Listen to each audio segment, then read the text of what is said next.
जब रूसो अपने दियोन के पास जा रहा था तो उसको रास्ते में एक अखबार मिला, एक न्यूज़पेपर का टुकड़ा मिला। उसमें क्या था, उसमें एक साहित्य संस्था द्वारा एक प्रतियोगिता रखी गई। साहित्य संस्था द्वारा एक प्रतियोगिता रखी गई। उस प्रतियोगिता का विषय था क्या, विज्ञान या कला ने मनुष्य के नैतिकता में विकास किया है या पतन किया है। विषय क्या था उसका, उस सब्जेक्ट विषय क्या था, विज्ञान या कला ने नैतिकता का विकास किया है या पतन किया है। विकास किया है या पतन किया है। इस प्रतियोगिता में रूसो भाग लेता है और प्रथम स्थान प्राप्त करता है। कौन सा स्थान, प्रथम स्थान प्राप्त करता है। इससे रूसो वहां पे प्रसिद्ध हो गया। अब इसमें उसने 3 अवस्था बताई।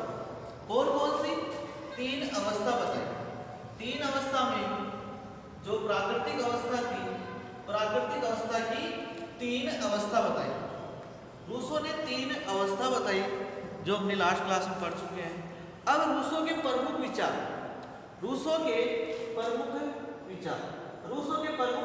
कौन कौन से थे। तो उसने सबसे पहले मानव के बारे में क्या विचार दिए।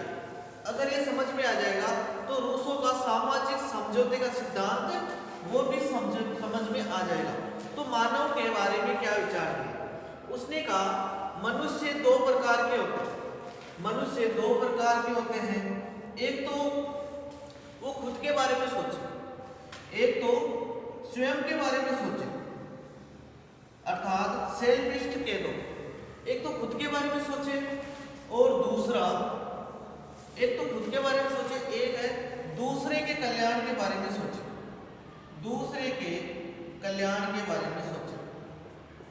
क्या होता है, एक तो खुद के स्वयं के कल्याण के बारे में सोचे और एक दूसरों के कल्याण के बारे में सोचे। रूसो ने अपने प्रमुख विचार में जो मानव से संबंधित जो विचार थे उसमें कहा मनुष्य 2 प्रकार के होते हैं। एक तो जो स्वयं के बारे में सोचेगा, स्वयं का कैसे कल्याण हो,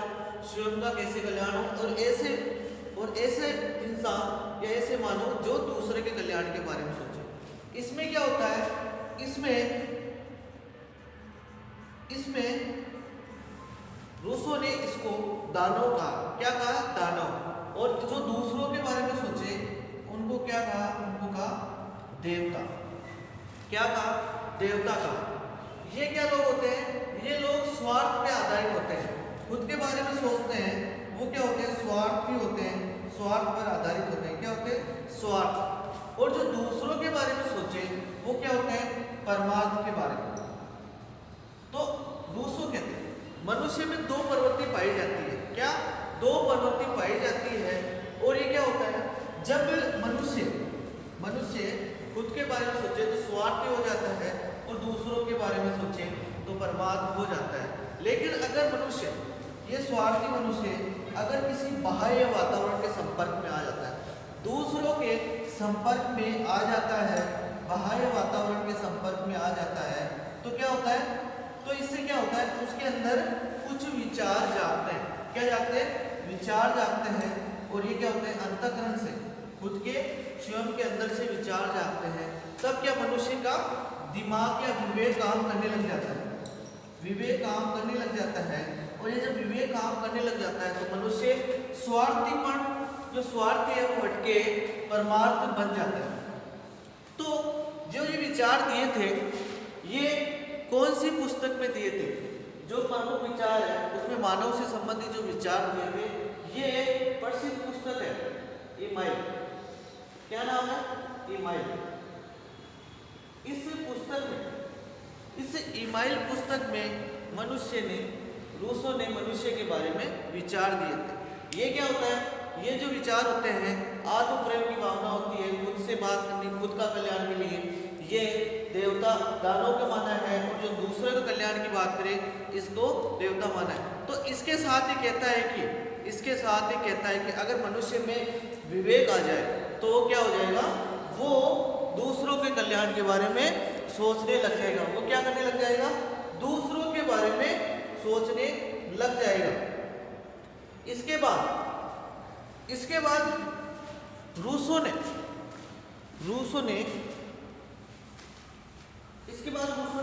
किसके बारे में विचार दिए, मानव के बारे में इतना विचार दिए। दो प्रकार के होते हैं, जो स्वयं के बारे में सोचे और जो दूसरों के बारे में सोचे। स्वयं के बारे में सोचे वो स्वार्थी, और जो दूसरों के बारे में सोचे वो परमार्थ कहलाता है। इस प्रकार रूसो ने ये विचार दिए। उसके बाद में उसने प्राकृतिक अवस्था से संबंधित क्या विचार दिए, प्राकृतिक अवस्था से संबंधित, ये प्राकृतिक अवस्था से संबंधित जो पहली अवस्था बताई, इसमें 3 अवस्था बताई। पहली अवस्था में क्या बताया कि इस समय क्या था, सबकी संपत्ति सामूहिक थी, जो संपत्ति थी वो सामूहिक थी, क्या थी, सामूहिक थी। इस समय लोग स्वतंत्रता और समानता और भाईचारा विद्वान था। इससे क्या हुआ, इससे क्या लोग है ना सादा जीवन जीते थे, सुखी रहते थे। लेकिन जब दूसरी अवस्था आई तो इसमें क्या, कला और विज्ञान ने थोड़ी प्रगति कर ली। इसमें क्या हुआ, जैसे मछली का कांटा, तीर धनुष, ऐसे उपकरण विकसित हो गए। कुछ समय तक तो लगा तेरे मेरे की भावना आ गई, लेकिन जो स्वतंत्रता, समानता, भाईचारा ये अभी तक बना रहा। लेकिन जब तीसरी अवस्था, इसमें क्या हुआ, हल का आविष्कार हो गया। इसका हल का आविष्कार हो गया। इससे क्या हुआ, जिसने जमीन रोक ली वो तो हो गए स्वामी, और जो जमीन नहीं रोक पाए वो हो गए दास। जिसने जमीन रोक ली वो स्वामी हो गया, और जो जमीन नहीं रोक पाए वो बन गए दास। इससे क्या हुआ, इससे इन दासों की जो स्वतंत्रता, समानता, भाईचारा ये मिट गया, ये हो गए गुलाम। इससे क्या हो गया, इससे मनुष्य क्या हो गया, मनुष्य क्या करता है, फिर मनुष्य एक जगह इकट्ठा होता है। क्या, मनुष्य अपनी अनेक समस्याएं हो जाती है, उससे क्या मनुष्य एक स्थान पे इकट्ठा होते हैं और सामान्य इच्छा के आधार पर क्या करते हैं, राज्य की स्थापना करते हैं। इसी तीसरी जो अवस्था है, इससे क्या होता है, इसी से सामाजिक समझौते का सिद्धांत आता है। जे रूसो ने जो तीसरी अवस्था बताई उससे क्या है, उससे सामाजिक समझौते का सिद्धांत आता है। तो इस आधार पर रूसो ने अपने क्या क्या विचार दिए। तो रूसो कहता है, इसी आधार पर रूसो के प्रसिद्ध कथन क्या क्या निकलते हैं। इसी आधार पर रूसो ने अपने क्या क्या प्रसिद्ध कथन किए, ये चीजें ध्यान रखना। रूसो ने अपने क्या क्या कथन किए। तो रूसो के प्रमुख कथन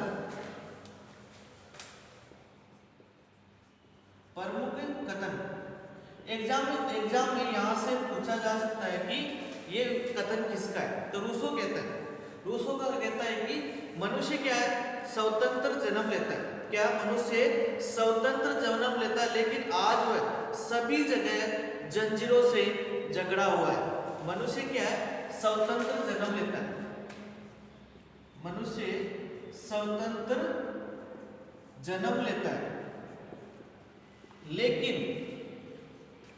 लेकिन आज वो सभी जगह, आज मनुष्य सभी जगह क्या है, सभी जगह बेड़ियों से बंधा हुआ है।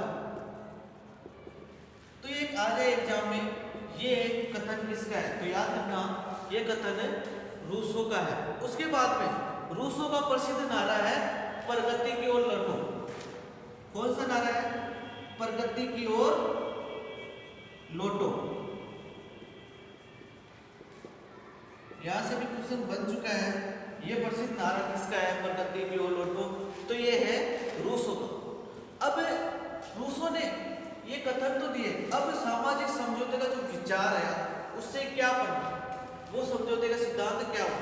तो यहाँ से एक चीज ध्यान रखना आप, यहाँ से क्योंकि कुछ ऐसी चीजें हैं एग्जाम टाइम में हम पढ़ते हैं, जब एग्जाम में बैठते हैं तो ऊपर नीचे हो जाती है।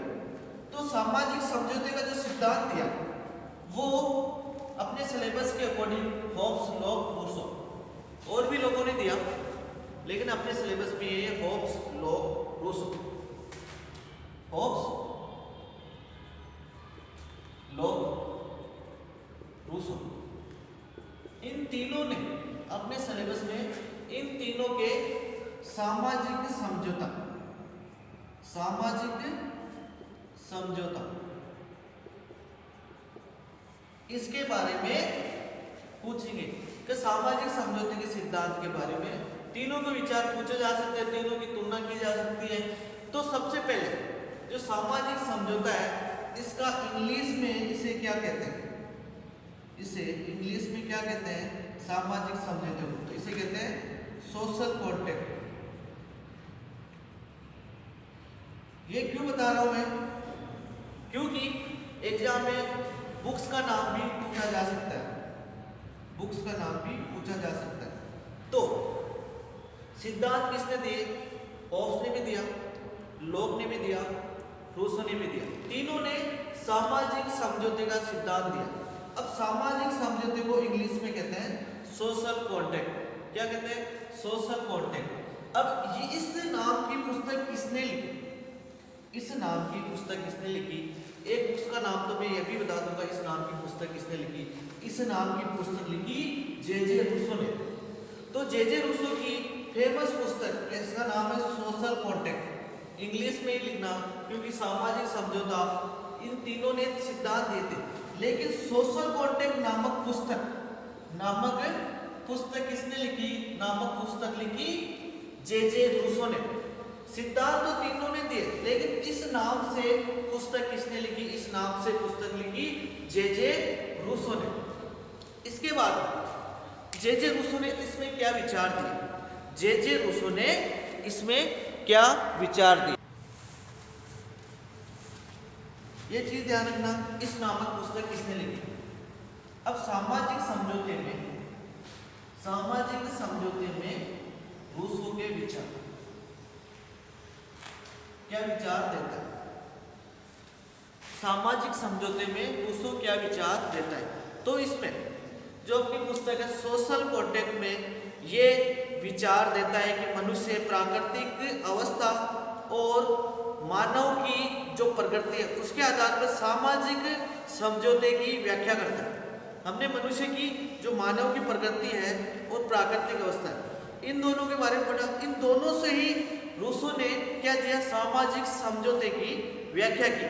कहता है कि अगर प्राकृतिक अवस्था नहीं होती, जब प्राकृतिक अवस्था में तीन अवस्था बताई, अगर किसी व्यक्ति ने संपत्ति को नहीं रोका होता, हल्का आविष्कार नहीं होता, इससे क्या स्वामी और दास नहीं बनते, इससे क्या होता, इससे निजी संपत्ति उद्गम नहीं होती, और क्या हुआ, इससे क्या हुआ, निजी संपत्ति, लोगों ने उनकी प्राइवेट संपत्ति बना ली, इससे क्या लोगों में असमानता, इससे क्या लोगों में असमानता बन गई। लोगों ने जब निजी संपत्ति बना ली और लोग असमानता का उद्भव हुआ, असमानता का विकास हुआ, तो क्या हुआ, लोगों ने क्या किया, एक जगह इकट्ठा हुए, मनुष्य क्या हुए, एक जगह इकट्ठा हुए, और क्या होते हैं, एक जगह इकट्ठा होकर कहते हैं अपनी सामान्य इच्छा के आधार पर क्या करते हैं, समझौता करते हैं। लोग क्या है, जब असमानता के उद्भव हो गया, लोगों ने निजी संपत्ति बना ली, तो क्या हुआ, सभी मनुष्य एक जगह इकट्ठा होते हैं और क्या करते हैं, सामान्य इच्छा के आधार पर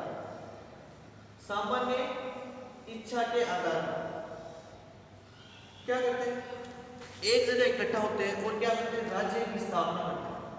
किसकी, राज्य की स्थापना करते हैं। मनुष्य एक जगह इकट्ठा होते हैं और सामान्य इच्छा के आधार पे क्या करते हैं, सामान्य इच्छा के आधार पर राज्य की स्थापना करते हैं। ये चीज तो रट ही लेना। अब मनुष्य है उसने क्या ये सामान्य इच्छा है, ये किसी एक व्यक्ति की इच्छा है, ये सबकी इच्छा है। तो रूसो कहता है ये संपूर्ण समाज की इच्छा है। जो सामान्य इच्छा है, एक व्यक्ति की इच्छा नहीं है कि उसने राज्य की स्थापना की, एक व्यक्ति की इच्छा नहीं है, ये संपूर्ण समाज की इच्छा है। किसकी, संपूर्ण समाज की इच्छा है। जो सामान्य इच्छा है ये क्या है, संपूर्ण समाज की इच्छा है। इसी को सामान्य इच्छा को ही उसने आदर्श इच्छाओं का योग कहा है। अब ये आदर्श इच्छा भी क्या होती है मैं बताऊंगा अभी। आदर्श इच्छाओं का योग कहा है, इसकी आदर्श इच्छाओं का योग किसको कहा है, इसी सामान्य इच्छा को रूसो ने क्या कहा, आदर्श इच्छा का योग। अब इसमें क्या है, ये संपूर्ण समाज की इच्छा है, ये किसी बहुमत की इच्छा नहीं है। तो ये कहता है सामान्य इच्छा क्या होती है, सामान्य हित की सामान्य चेतना है। इसके बाद जो सामान्य समझौता होता है, क्या होता है, सामाजिक समझौता होता है, इसकी निम्नलिखित विशेषताएं बताता है। अब यहीं से होब्स और रूसो, अब यहीं से क्या होगा, होब्स और रूसो और लॉक तीनों की सामाजिक समझौते के सिद्धांत आपको समझ में आ जाएंगे। तो सबसे पहले क्या होता है, रूसो इसकी क्या विशेषता बताता है, कहता है कि ये जो समझौता हुआ ये क्या हुआ, स्थायी हुआ। क्या हुआ, ये समझौता स्थायी हुआ। अगर इसको तोड़ दिया, अगर इस समझौते को तोड़ दिया तो हम तीसरी अवस्था में वापस चले जाएंगे, तीसरी अवस्था में वापस चले जाएंगे। इससे क्या होगा, फिर वापस वही लड़ाई झगड़े, स्वामी और निजी संपत्ति, दास स्वामी और दास बन जाएगी। उसमें कहता है इस जो सामाजिक समझौते से क्या हुआ, इससे समाज और राज्य में अंतर करता है, लेकिन राज्य और सरकार में अंतर नहीं करता। क्या करता है, इसमें क्या करता है, राज्य और समाज, कहता है कि राज्य और समाज इसमें तो अंतर करता है, इसमें तो अंतर बताता है राज्य कैसा होना चाहिए, समाज कैसा होना चाहिए। लेकिन रूसो राज्य और सरकार इसमें अंतर नहीं करता, इसमें अंतर नहीं करता, क्योंकि अगर रूसो ने राज्य और समाज को तो बता दिया लेकिन सरकार के बारे में नहीं बताया, सरकार क्या अलग होती है, राज्य क्या अलग होता है, तो उसने राज्य के अंदर ही सरकार को रखा। क्या, राज्य के अंदर ही सरकार को रखा। और इसने लोकप्रिय, क्या, लोकप्रिय प्रभुसत्ता का समर्थन किया, लोकप्रिय प्रभुसत्ता का समर्थन किया। किसने किया, रूसो ने। लोकप्रिय प्रभुसत्ता का समर्थन रूसो ने किया। इससे क्या हुई, इसके माध्यम से प्रत्यक्ष लोकतंत्र की स्थापना हुई। किसकी, प्रत्यक्ष लोकतंत्र की स्थापना हुई। किसकी, प्रत्यक्ष लोकतंत्र की स्थापना हुई। ये राज्य को क्या करता है, राज्य को शरीर की तरह मानता है, ये रूसो राज्य को शरीर की तरह मानता है। अब ये सामान्य इच्छा क्या है, पहले से हमने पढ़ा सामान्य इच्छा। अब ये सामान्य इच्छा समझ में आ जाएगी तो सामाजिक समझौते में हमने पढ़ा तो सामान्य इच्छा, ये सामान्य इच्छा क्या होती है, सामान्य इच्छा